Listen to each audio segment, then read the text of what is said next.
Hello friends, welcome to exam time. आज हम 100 MCQ polity के लेकर आए हैं, जिसमें कि सारे इम्पोर्टेंट क्वेश्चन मैंने सिलेक्ट किया है और सारे क्वेश्चन NCERT के हैं। ठीक है, चलिए शुरू करते हैं क्लास को। आज का पहला क्वेश्चन है, संविधान सभा का अध्यक्ष कौन थे? आपको बताना है। ऑप्शन है doctor Rajendra Prasad, doctor BR Ambedkar, Jawaharlal Nehru या फिर KM मुंशी। तो संविधान सभा के अध्यक्ष थे आपके डॉक्टर राजेंद्र प्रसाद। ठीक है, चलिए नेक्स्ट क्वेश्चन देख लेते हैं। नेक्स्ट क्वेश्चन आपसे पूछ रहा है, भारतीय संविधान कब लागू हुआ? तो भारतीय संविधान लागू कब हुआ? ऑप्शन है 15 अगस्त 1947, दिसंबर 1946, 26 नवंबर 1949 या फिर 26 जनवरी 1950। तो भारतीय संविधान लागू हुआ तब का 26 जनवरी 1950 को। ठीक है, याद रखिएगा। चलिए नेक्स्ट, अभी इजी लग रहा होगा सारे क्वेश्चन, लेकिन आगे क्वेश्चन का लेवल बढ़ा है। ठीक है, चलिए नेक्स्ट देखते हैं। भारतीय संविधान कब बनकर तैयार हुआ? ऑप्शन है 26 नवंबर 1949, 26 जनवरी 1950, 26 दिसंबर 1949 या इनमें से कोई नहीं। तो भारतीय संविधान बनकर तैयार हुआ तब का 26 नवंबर 1949 को। ठीक है, और इसको दूसरे टाइप का क्वेश्चन इस तरह आपसे पूछा जा सकता है कि भारतीय संविधान कब अंगीकृत किया गया था, वो भी यही आंसर हो जाएगा, 26 नवंबर 1949 आंसर हो जाएगा। ठीक है, उसको भी याद रखिएगा, क्योंकि बहुत बार वैसे ही क्वेश्चन पूछा जाता है। ठीक है, चलिए नेक्स्ट देख लेते हैं। किस देश का संविधान अलिखित है? तो ऑप्शन है भारत का, फ्रांस का, ब्रिटेन का या फिर USA का। तो ब्रिटेन का संविधान जो है वो अलिखित है। ठीक है, चलिए नेक्स्ट देख लेते हैं। भारतीय संविधान किस प्रकार का संविधान है, ये पूछ रहा है आपसे। ऑप्शन है कठोर संविधान है, प्रस्तावित और अलिखित संविधान है, लिखित व विस्तृत संविधान या फिर गरीब विरोधी संविधान है। तो भारत का संविधान क्या है? लिखित एवं विस्तृत संविधान है। ठीक है, याद रखिएगा। नेक्स्ट आपका है, डॉक्टर अंबेडकर किस समिति के अध्यक्ष थे? ऑप्शन है प्रारूप समिति, संघीय शक्ति समिति, संघीय संविधान समिति या फिर प्रांतीय संविधान समिति। तो डॉक्टर अंबेडकर जो थे वो प्रारूप समिति के अध्यक्ष थे। ठीक है, चलिए नेक्स्ट। हमें संविधान की आवश्यकता क्यों होती है, ये बताना है आपको। ऑप्शन है देश में शासन व्यवस्था चलाने के लिए, तालमेल बनाने के लिए, कानून व्यवस्था बनाए रखने के लिए, सरकार की शक्तियों का दुरुपयोग को रोकने के लिए, उपयुक्त सभी। तो उपयुक्त सभी हो जाएगा, क्योंकि सारी चीज़ संविधान निर्धारित करता है। ठीक है, चलिए नेक्स्ट देख लेते हैं। नेक्स्ट क्वेश्चन आपका है, भारतीय संविधान किसने बनाया था? ऑप्शन है भारत की जनता ने, संविधान सभा ने, अंग्रेजों ने या फिर अधिकारियों ने। तो भारतीय संविधान को संविधान सभा ने बनाया था। ठीक है, चलिए नेक्स्ट। भारतीय मूल संविधान में कितने भाग थे? ऑप्शन है 20 भाग थे, 22 भाग थे, 25 भाग थे या फिर 27। तो आपके 22 भाग थे भारतीय संविधान में, मूल संविधान में। ठीक है, चलिए नेक्स्ट देख लेते हैं। देश की रक्षा करना किसको टीम आता है? ऑप्शन है मौलिक अधिकार में, राजकीय नीति निर्देशक सिद्धांत के अंतर्गत, मौलिक कर्तव्य के अंतर्गत या फिर इसमें से किसी में नहीं। तो देश की रक्षा करना आपका मौलिक कर्तव्य है। ठीक है, चलिए नेक्स्ट देख लेते हैं। नेक्स्ट क्वेश्चन आपका है, भारत के संविधान में मौलिक अधिकार क्या है? ये जानना है। मूल संविधान का हिस्सा था, चौथे संशोधन द्वारा जोड़े गए थे, सांसद द्वारा वर्ष 1952 में जोड़े गए थे या फिर 42वें संशोधन द्वारा जोड़े गए थे। तो भारत में संविधान में जो मौलिक अधिकार है वो मूल संविधान का हिस्सा था। ठीक है, इसको याद रखिएगा। चलिए नेक्स्ट देख लेते हैं। मौलिक अधिकारों का संरक्षक कौन है? मौलिक अधिकारों का संरक्षक कौन है, ये पूछ रहे हैं आपसे। ऑप्शन है सर्वोच्च न्यायालय, भारत सरकार, संसद या फिर संविधान। तो मौलिक अधिकारों का संरक्षक आपका सर्वोच्च न्यायालय। किसी भी मामले में आप सर्वोच्च न्यायालय जा सकते हैं। ठीक है, चलिए नेक्स्ट देख लेते हैं आपका। संविधान का 42वां संशोधन कब हुआ था? ऑप्शन 1976, 1977, 1978, 1980। तो 1976 में 42वां संशोधन हुआ था। ठीक है, इसको भी याद रखिएगा। चलिए नेक्स्ट देख लेते हैं। नेक्स्ट क्वेश्चन आपका है, प्रथम चुनाव आयुक्त कौन थे? ऑप्शन है सुकुमार सेन, सुनील अरोड़ा, मनीष अरोड़ा, ओम प्रकाश। तो प्रथम चुनाव आयुक्त थे आपके सुकुमार सेन। ठीक है, ये क्वेश्चन बहुत बार पूछा जाता है, सुकुमार सेन प्रथम चुनाव आयुक्त थे। ठीक है, इसको याद रखिए। चलिए नेक्स्ट देख लेते हैं। नेक्स्ट क्वेश्चन आपका, निर्वाचन घोषणा पत्र कौन जारी करता है? ऑप्शन है सभी प्रत्याशी, राजनीतिक दल, चुनाव आयुक्त या कर्मचारियों के नेता। तो निर्वाचन घोषणा पत्र जारी करता है राजनीतिक दल। ठीक है, इसको भी याद रखिएगा। चलिए नेक्स्ट क्वेश्चन देख लेते हैं। राजनीतिक दलों को कौन मान्यता देता है? तो राष्ट्रपति, मुख्य न्यायाधीश, सर्वोच्च न्यायालय या फिर निर्वाचन आयोग। तो राजनीतिक दलों को मान्यता देता है निर्वाचन आयोग। ठीक है, सारे मोस्ट इंपॉर्टेंट क्वेश्चन है, ध्यान से याद रखिएगा। चलिए नेक्स्ट क्वेश्चन देखें, चुनाव आयोग की स्थापना कब हुई थी, ये बताना है आपको। ऑप्शन 1945, 1947, 1950 या फिर 1955। तो चुनाव आयोग की स्थापना 1950 में हुआ था। ठीक है, चलिए नेक्स्ट क्वेश्चन देख लेते हैं। राज्यपाल की नियुक्ति कौन करता है? ऑप्शन है प्रधानमंत्री, राष्ट्रपति, संसदीय चुनाव या फिर मुख्यमंत्री। तो राज्यपाल की नियुक्ति आपका राष्ट्रपति करता है। ठीक है, चलिए नेक्स्ट देख लेते हैं। राज्य का वास्तविक प्रधान कौन होता है? ऑप्शन है राज्यपाल, मुखिया, सरपंच या मुख्यमंत्री। तो राज्य का वास्तविक प्रधान होता है मुख्यमंत्री और केंद्र का प्रधानमंत्री, उसको भी याद रखिएगा। चलिए नेक्स्ट, राष्ट्रपति की संवैधानिक स्थिति क्या है? राज्य एवं शासन का अध्यक्ष, राज्य का अध्यक्ष, सरकार का अध्यक्ष या उपयुक्त में से कोई नहीं। तो राष्ट्रपति का संवैधानिक स्थिति है राज्य का अध्यक्ष के रूप में। ठीक है, चलिए नेक्स्ट देख लेते हैं।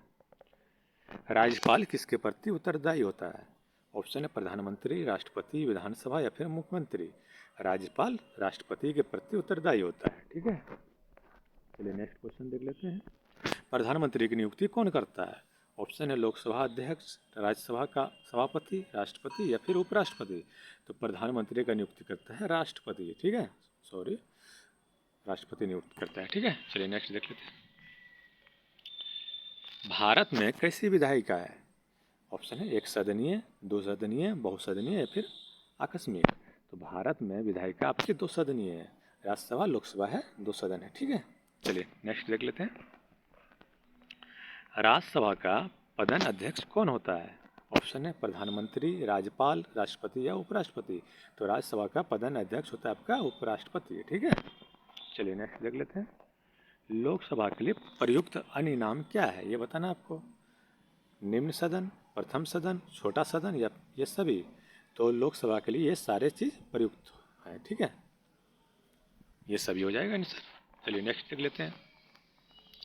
नेक्स्ट क्वेश्चन आपका है, भारत में न्यायपालिका है क्या है? राष्ट्रपति के अधीन है, प्रधानमंत्री के अधीन, संसद के अधीन या फिर स्वतंत्र। तो न्यायपालिका जो है वह स्वतंत्र बॉडी है। ठीक है, इसको भी याद रखिएगा, ये क्वेश्चन बहुत बार रिपीट होता है। ठीक है, नेक्स्ट क्वेश्चन आपका है, न्यायपालिका का कार्य है, क्या कार्य है? कानूनों का निर्माण करना, कानूनों का क्रियान्वयन करना, कानूनों की व्याख्या करना या फिर इनमें से कोई नहीं। क्या होगा? न्यायपालिका का कार्य है कानूनों का क्रियान्वयन करना। ठीक है, याद रखिएगा। चलिए नेक्स्ट क्वेश्चन देख लेते हैं। पटना उच्च न्यायालय की स्थापना कब हुई थी, ये बताना है। 1915 में, 1916 में, 1935 में या फिर 1950 में। पटना उच्च न्यायालय की स्थापना 1916 ईस्वी में हुआ था। ठीक है, नेक्स्ट क्वेश्चन देख लेते हैं। समवर्ती सूची में कुल कितने विषय रखे गए हैं?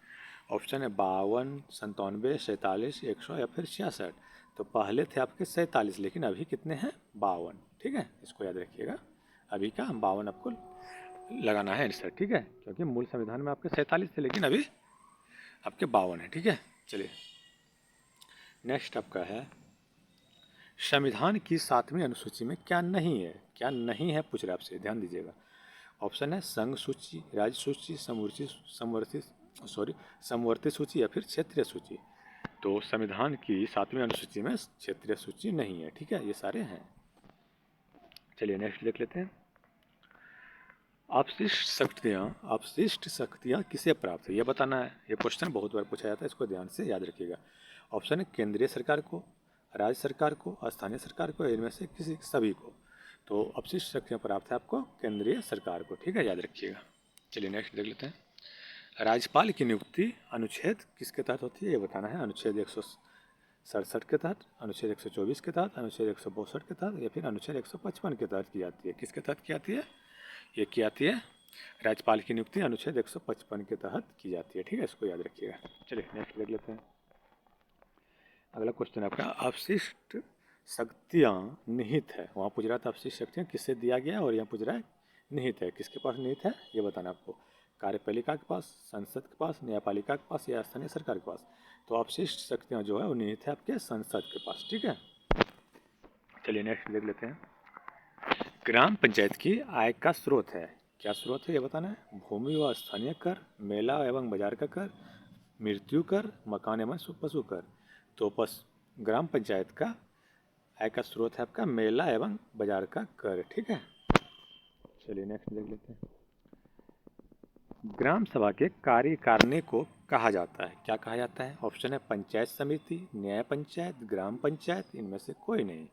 तो ग्राम सभा के कार्यकारिणी को ग्राम पंचायत कहा जाता है। ठीक है, चलिए नेक्स्ट क्वेश्चन देख लेते हैं। पंचायतों के चुनाव कितने वर्ष में होते हैं? ऑप्शन है 4 वर्ष, 2 वर्ष, 3 वर्ष या फिर 5 वर्ष। तो पंचायतों के जो चुनाव होते हैं 5 वर्ष में होते हैं। ठीक है, चलिए नेक्स्ट देखते हैं।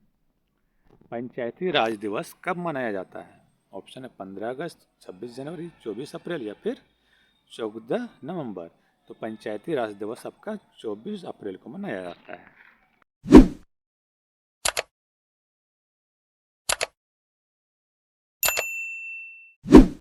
नेक्स्ट क्वेश्चन आपका 73वां और 74वां संशोधन कब लागू हुआ? ऑप्शन है 2000 में या फिर 2005 में, 1983 में, 1993 में। तो 73वां 74वां संशोधन लागू हुआ था आपका 1993 में। ठीक है, याद रखिए। चलिए नेक्स्ट क्वेश्चन देख लेते हैं। भारतीय संविधान का मूल दर्शन क्या है? ऑप्शन है गांधीवाद, वैज्ञानिक समाजवाद, उदारवाद या फिर लोकतांत्रिक समाजवाद। तो भारतीय संविधान का मूल दर्शन है लोकतांत्रिक समाजवाद। ठीक है, चलिए नेक्स्ट। एक अच्छे संविधान की विशेषता है, क्या विशेषता है? सर्वव्यापकता, अनिश्चितता, कठोरता या फिर न्यायपालिका विहीन। तो एक अच्छे संविधान की विशेषता है सर्वव्यापकता। ठीक है, चलिए नेक्स्ट देखते हैं। भारतीय संविधान को वर्णित करता है, किस रूप में वर्णित करता है ये बताना। एक अर्ध संघ, एक संघ, एक सहकारी संघ, राज्यों का संघ। तो भारतीय संविधान को वर्णित करता है राज्यों का संघ के रूप में। ठीक है, चलिए नेक्स्ट। भारतीय संविधान की संशोधन प्रक्रिया कैसी है? ऑप्शन है सरल, कठोर, बहुत कठोर, सरल, कठोर। तो कैसा संशोधन प्रक्रिया भारत का? सरल एवं कठोर है। ठीक है, चलिए नेक्स्ट। निम्न में से किस देश का संविधान लचीला है? ऑप्शन है अमेरिका का, ब्रिटेन का, फ्रांस का, ऑस्ट्रेलिया का। तो ब्रिटेन का संविधान लचीला है। ठीक है, चलिए नेक्स्ट। करो या मरो का नारा किसने दिया था? जवाहरलाल नेहरू, सुभाष चंद्र बोस, भगत सिंह या फिर महात्मा गांधी। तो करो या मरो का नारा दिया था आपका महात्मा गांधी ने। ठीक है, चलिए नेक्स्ट देख लेते हैं। पूर्ण स्वराज का आह्वान किसने किया था? ऑप्शन है जवाहरलाल नेहरू, महात्मा गांधी, सुभाष चंद्र बोस, सरदार पटेल। तो पूर्ण स्वराज का आह्वान किया था आपका जवाहरलाल नेहरू ने। चलिए नेक्स्ट देख लेते हैं। प्रस्तावना में पहली बार संशोधन किया गया, कब किया गया था? ऑप्शन है 42वें संशोधन द्वारा, 44वें संशोधन द्वारा, 52वें संशोधन द्वारा या फिर 61वें संशोधन द्वारा। तो प्रस्तावना में संशोधन किया गया था 42वें संशोधन द्वारा 1976 में। ठीक है, याद रखिएगा। चलिए नेक्स्ट। किसे नई राजनीति का पिता कहा जाता है? ऑप्शन है अरस्तु, मैकियावेली, रूसो, प्लेटो। तो अरस्तु को नई राजनीति का पिता कहा जाता है। चलिए नेक्स्ट। पॉलिटिक्स नामक पुस्तक का लेखक कौन है? ऑप्शन है लॉसवेल, रूसो, प्लेटो या फिर अरस्तु। तो पॉलिटिक्स नामक पुस्तक का लेखक थे अरस्तु। ठीक है, चलिए नेक्स्ट। हॉब्स को किस रूप में जाना जाता है? ऑप्शन है राजनेता, राजनीतिक दार्शनिक, संगीतज्ञ या फिर खिलाड़ी। तो हॉब्स को राजनीतिक दार्शनिक के रूप में जाना जाता है। नेक्स्ट है हिंद स्वराज पुस्तक किसने लिखी? ऑप्शन है डॉक्टर अंबेडकर, महात्मा गांधी, जवाहरलाल नेहरू, जयप्रकाश नारायण।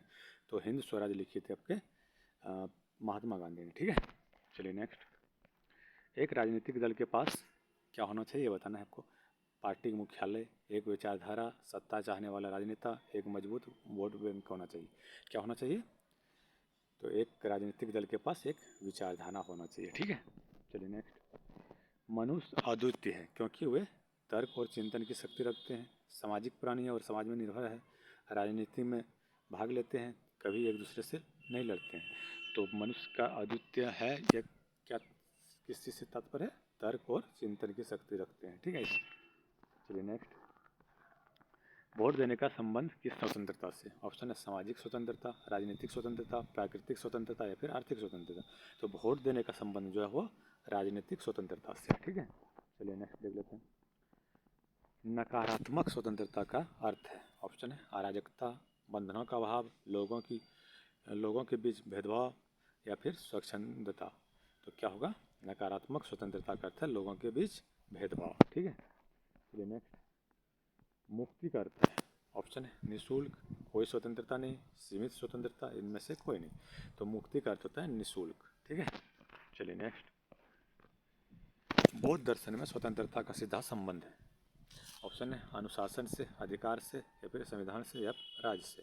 तो बौद्ध दर्शन में स्वतंत्रता का सीधा संबंध आपका अनुशासन से। ठीक है, चलिए नेक्स्ट। फ्रांसीसी क्रांतिकारियों का क्या नारा था? ऑप्शन है स्वतंत्रता, समानता, भाईचारा या फिर इनमें से सभी। तो ये सारे ही फ्रांसीसी क्रांति का नारा थे। ठीक है, चलिए नेक्स्ट। भारत में असमानता नहीं है, क्या बोल रहा है? भारत में असमानता नहीं है, किसमें नहीं है ये बताना आपको। ऑप्शन है धन संपदा में, अवसर में, शक्ति में या फिर नागरिकता में। तो नागरिकता में असमानता नहीं है और सारे में असमानता आपको नजर आती ही होंगी। ठीक है, चलिए नेक्स्ट। राजनीति समानता की सर्वश्रेष्ठ गारंटी है। तो राजनीति समानता की सर्वश्रेष्ठ गारंटी कौन देता है? राजनीति में, लोकतंत्र में, तानाशाही में, उच्चतम न्यायालय या फिर अभिजात तंत्र में। तो राजनीति में समानता की गारंटी देता है आपका लोकतंत्र में। ठीक है, चलिए नेक्स्ट। समानता का शुद्ध अर्थ है क्या है? कानून की दृष्टि में सभी समान, सभी को समान स्तर व समान प्राप्त, सभी को समान वेतन मिलना चाहिए, गुणवत्ता के आधार पर भेदभाव किया जा सकता है। क्या होगा? समानता का शुद्ध अर्थ होता है कानून की दृष्टि में सभी समान। ठीक है, चलिए नेक्स्ट। न्याय का क्या मतलब है ये बताना आपको। अपने मित्र का भला करना, दुश्मनों का नुकसान करना, अपने हितों की रक्षा करना, व्यक्तियों को उसका वाजिब हिस्सा देना। तो न्याय का मतलब होता है व्यक्तियों को उसके वाजिब हिस्सा देना। ठीक है, चलिए नेक्स्ट। सामाजिक न्याय का मुख्य तत्व क्या है? ऑप्शन है अवसर की समानता, विधि के समक्ष समानता, विधि की तार्किकता या फिर कल्याणकारी विधिक प्रावधान। तो सामाजिक न्याय का प्रमुख तत्व है आपका अवसर की समानता। चलिए नेक्स्ट। निम्न में से द रिपब्लिक बुक जो है उसके लेखक कौन है? द रिपब्लिक बुक के लेखक कौन है ये बताना है। ऑप्शन है प्लेटो, अरस्तु, कोटिल या फिर जॉन रॉल्स। तो द रिपब्लिक पुस्तक है प्लेटो की। ठीक है, चलिए नेक्स्ट। अधिकारहीन व्यक्ति की स्थिति होती है, कैसी होती है? मालिक की, गुलाम की, मान चला के या पागल का। अधिकारहीन व्यक्ति का स्थिति होता है गुलाम की स्थिति हो जाती है। ठीक है, चलिए नेक्स्ट। मानव अधिकार दिवस कब मनाया जाता है? मोस्ट इंपॉर्टेंट क्वेश्चन है, बहुत बार पूछा जाता है। ठीक है, ऑप्शन है 10 सितंबर, 10 अक्टूबर, 10 दिसंबर या फिर 12 मार्च। तो मानव अधिकार दिवस आपका 10 दिसंबर को मनाया जाता है। ठीक है, चलिए नेक्स्ट। मनुष्य का नैतिक कर्तव्य, क्या कर्तव्य बताइए? अपने परिवेश को स्वच्छ बनाए रखना, बच्चों को उचित शिक्षा प्रदान करना, माता पिता व बुजुर्गों की सेवा करना या उपयुक्त सभी। तो उपयुक्त सभी हो जाएगा। ठीक है, सारे नैतिक कर्तव्य हैं। ठीक है, चलिए नेक्स्ट। निम्न में से आर्थिक अधिकार है। आर्थिक अधिकार क्या है ये बताना है। ऑप्शन है वोट डालने का अधिकार, राजनीतिक दल बनाने का अधिकार, आजीविका कमाने का अधिकार या फिर संस्कृति के प्रचार का अधिकार। तो आर्थिक अधिकार आपका आजीविका कमाने का अधिकार। ठीक है, चलिए नेक्स्ट देख लेते हैं। प्राकृतिक अधिकार निम्न से माना जाता है। प्राकृतिक अधिकार किसे माना जाता है? जीवन जीने का अधिकार, वोट डालने का अधिकार, राजनीतिक दल बनाने का अधिकार, अच्छी नौकरी पाने का अधिकार। तो जीवन जीने का अधिकार को प्राकृतिक अधिकार के रूप में जाना जाता है। ठीक है, नेक्स्ट। नागरिकता खत्म हो जा सकती है, कब हो सकती है? ऑप्शन है शिक्षा प्राप्त करने के लिए विदेश जाने पर, घूमने के लिए विदेश जाने पर, परिवार से दूर रहने पर, देशद्रोह का अपराध सिद्ध होने पर। किस टाइम आपका नागरिकता कब खत्म होती है? देशद्रोह का अपराध सिद्ध होने पर। ठीक है, चलिए नेक्स्ट। नागरिकता अधिनियम 1955 का संबंध है, किससे संबंध है 1955 का? ऑप्शन है नागरिक से, बाहरी व्यक्ति से, अधिकार से या फिर नागरिकता की प्राप्ति एवं समाप्ति से। तो नागरिकता अधिनियम 1955 का संबंध है नागरिकता की प्राप्ति और समाप्ति से। ठीक है, चलिए नेक्स्ट। किस वर्ष सोवियत संघ का विघटन हुआ? ऑप्शन है 1945, 1991, 1999, 2001। तो सोवियत संघ का विघटन हुआ था 1991 में। ठीक है, नेक्स्ट। किसने कहा है कि राष्ट्रवाद एक बड़ा खतरा है? ये किसने कहा था? ऑप्शन है अर्नेस्ट बेनेडिक्ट एंडरसन या फिर एरिक हॉब्सकम या फिर रविंद्रनाथ टैगोर। तो ये कहा था आपका रविंद्रनाथ टैगोर ने कहा था कि राष्ट्रवाद एक बड़ा खतरा है। ठीक है, चलिए नेक्स्ट। साम्राज्य के पतन में कौन मुख्य जिम्मेदार है? ऑप्शन है राजनेता, किसान, राष्ट्रवाद या फिर सैनिक। तो कौन जिम्मेदार है? राष्ट्रवाद जिम्मेदार है साम्राज्य के पतन में। ठीक है, नेक्स्ट है भारत में राष्ट्रवाद का उदय किस सदी में हुआ? भारत में राष्ट्रवाद का उदय 19वीं सदी में हुई थी। ठीक है, अगला नेक्स्ट क्वेश्चन है आपका, राष्ट्र को कल्पित समुदाय किसने कहा है? ऑप्शन है Karl Dias, Benedict Anderson, Charles Hayes या फिर हंस कोहन ने। तो कल्पित समुदाय कहा था राष्ट्र को? बेनेडिक्ट एंडरसन ने, ठीक है, इसको भी याद रखिए। चलिए नेक्स्ट देख लेते हैं। राष्ट्रीयता के विकास में बाधक तत्व नहीं है, क्या पूछा है? नहीं है, कौन नहीं है? ऑप्शन है अशिक्षा, धर्मनिरपेक्षता, और अशिक्षा, धर्मनिरपेक्षता, जातिवाद या फिर सांप्रदायिकता। तो क्या नहीं है? तो धर्मनिरपेक्षता बाधक नहीं है, ठीक है। चलिए नेक्स्ट देख लेते हैं। अंतर्राष्ट्रीय सॉरी अंतर्राष्ट्रीयता के मार्ग का बाधक तत्व है, तो क्या है बाधक? कौन सा है? विश्व बंधुत्व की भावना, उग्र राष्ट्रवाद, अंतर्राष्ट्रीय कानून या फिर वैज्ञानिक प्रगति। तो अंतर्राष्ट्रीयता के मार्ग का बाधक है उग्र राष्ट्रवाद, ठीक है। चलिए नेक्स्ट देख लेते हैं। समान नागरिक संहिता की कामना करता है, तो कौन करता है? धर्म सापेक्ष राज्य, धर्मनिरपेक्ष राज्य, निरंकुश या फिर अराजकतावादी राज्य। तो समान नागरिक संहिता का कामना करता है धर्मनिरपेक्ष राज्य, ठीक है। चलिए नेक्स्ट देखते हैं। धर्म लोगों के लिए अफीम है, किसने कहा? ये किसने कहा था? धर्म लोगों के लिए अफीम है, ये कहा था आपका, ऑप्शन बता दे रहा है आपको, प्रोधो, मार्क्स, महात्मा गांधी या फिर हिटलर।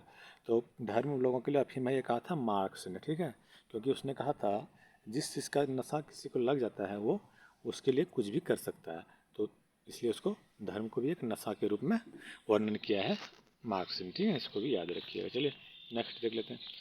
अगला क्वेश्चन है, धर्मनिरपेक्षता का बहुत बड़ा शत्रु है, तो कौन है? ऑप्शन आपका मंदिर मस्जिद, राजनीतिक संगठन, अस्पृश्यता या फिर सांप्रदायिकता। तो धर्मनिरपेक्षता का एक बड़ा शत्रु है सांप्रदायिकता, ठीक है। चलिए नेक्स्ट। अगला क्वेश्चन आपका, इनमें के कौन से क्या हुआ है? इनमें से कौन धर्मनिरपेक्ष राज्य नहीं है? इनमें से हो जाएगा, के लिखा गया, इनमें से कौन धर्मनिरपेक्ष राज्य नहीं है? तो नेपाल, अमेरिका, भारत या पाकिस्तान। तो पाकिस्तान जो है ये धर्मनिरपेक्ष राज्य नहीं है, ठीक है, इसको याद रखिए। चलिए नेक्स्ट देख लेते हैं। भारत में बहुसंख्यक धर्म है, कौन सा धर्म बहुसंख्यक है? ऑप्शन है ईसाई धर्म, हिंदू धर्म, इस्लाम धर्म या बौद्ध धर्म। तो भारत में सबसे ज़्यादा धर्म को मानने वाले हैं हिंदू धर्म को, तो क्या हो जाएगा? हिंदू धर्म, ठीक है। चलिए नेक्स्ट। श्रमिक संगठन बनाने का अधिकार है, कौन सा अधिकार है? धार्मिक स्वतंत्रता का अधिकार, जीवन का अधिकार, समानता का अधिकार या फिर न्याय का अधिकार। तो जो श्रमिक संगठन बनाते हैं वो अधिकार आपका जीवन का अधिकार, ठीक है। चलिए नेक्स्ट देख लेते हैं। इनमें से कौन शांति का उपदेशक है? ऑप्शन है लेनिन, हिटलर, मुसोलिनी या फिर महात्मा गांधी। तो शांति के उपदेशक आपके हैं महात्मा गांधी, ठीक है। चलिए नेक्स्ट। शीत युद्ध है, कैसा युद्ध है? ठंड समय का युद्ध, शांति युद्ध, शस्त्रों का युद्ध या फिर वाक युद्ध। तो शीत युद्ध एक वाक युद्ध है, ठीक है। चलिए नेक्स्ट देख लेते हैं। संयुक्त राष्ट्र संघ की स्थापना कब हुई? ऑप्शन है 24 अक्टूबर 1946, 24 अक्टूबर 1945, 30 अक्टूबर 1945 या फिर 20 अक्टूबर 1948। तो संयुक्त राष्ट्र संघ की स्थापना हुई थी आपके 24 अक्टूबर 1945 को, ठीक है, इसको भी याद रखिएगा, बहुत बार क्वेश्चन पूछा जाता है। चलिए नेक्स्ट देख लेते हैं। शांतिपूर्ण सहअस्तित्व का तात्पर्य है, ऑप्शन है जीने दो या फिर जियो और जीने दो। तो शांतिपूर्ण सहअस्तित्व का तात्पर्य है आपका जियो और जीने दो, ठीक है। नेक्स्ट। गांधी जी के लिए सर्वोच्च सद्गुण क्या था?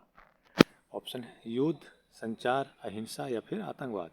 तो गांधी जी के लिए सर्वोच्च सद्गुण था उसका अहिंसा, ठीक है।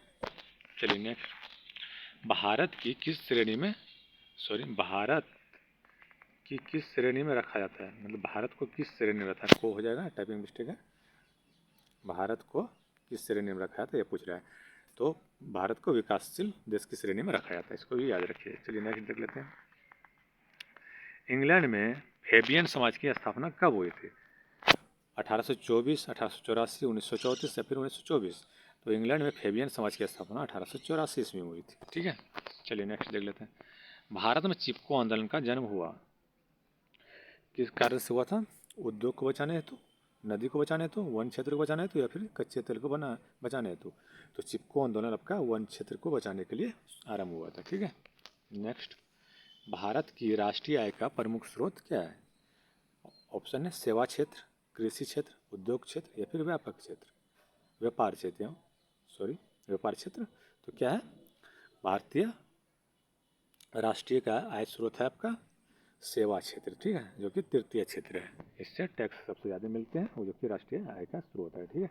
चलिए नेक्स्ट देखते हैं। गरीबी कैंसर रोग की तरह है, किसने कहा? ऑप्शन आपका अर्थशास्त्री मेडिसन ने, प्रोफेसर लेविस ने, या फिर अर्थशास्त्री कुजनेट ने, या इनमें से किसी ने नहीं। तो गरीबी कैंसर रोग की तरह है, ये कहा था आपका अर्थशास्त्री कुजनेट ने, ठीक है। बहुत बार ये क्वेश्चन पूछा जाता है, ठीक है। नेक्स्ट देख लेते हैं। किस क्षेत्र को द्वितीयक क्षेत्र कहा जाता है? तो ऑप्शन है सेवा क्षेत्र, कृषि क्षेत्र, उद्योग क्षेत्र, इनमें से कोई नहीं। तो किस क्षेत्र को कहा जाता है द्वितीयक क्षेत्र? उद्योग क्षेत्र को द्वितीयक क्षेत्र कहा जाता है। पहला क्षेत्र कृषि क्षेत्र है, पहला, दूसरा उद्योग क्षेत्र, तीसरा आपका सेवा क्षेत्र, ठीक है। तीनों को याद रखिएगा। इतना ही था आज का क्लास। Thank you. अगर वीडियो पसंद आए तो लाइक करें, शेयर करें।